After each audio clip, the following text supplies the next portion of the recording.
Hello friends, આજે આપણે જાણીએ કે શિયાળાની અંદર હેરફોલ અને હેર ડેમેજ વધારે કેમ થાય છે.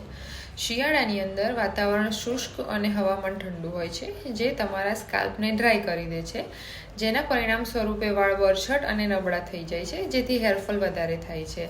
હવે આના પાછળ જવાબદાર પરિબળો વિશે જાણીએ. ડ્રાય સ્કાલ્પ, વિટામિન ડીની ડેફિશિયન્સી, ડેન્ડ્રફ, ગરમ પાણીથી હેરવોશ કરવા, તદુપરાંત વુલન કેપનો વધારે પડતો ઉપયોગ કરવો, આ બધા પરિબળો તમારા હેરને ડેમેજ કરે છે.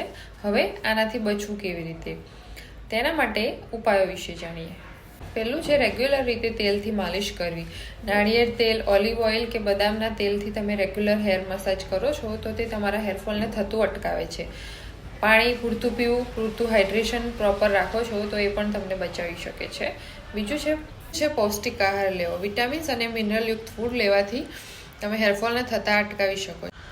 હર્બલ પ્રોડક્ટનો યુઝ કરવો, તદુપરાંત તમારા હેરને પોલ્યુશન અને ડસ્ટથી પ્રોટેક્ટ કરવા. આ બધી વસ્તુઓ અપનાવીને તમે હેરને ડેમેજ થતાં બચાવી શકો છો તથા ફેમિલી અને ફ્રેન્ડ્સમાં જરૂર શેર કરજો. Thank you.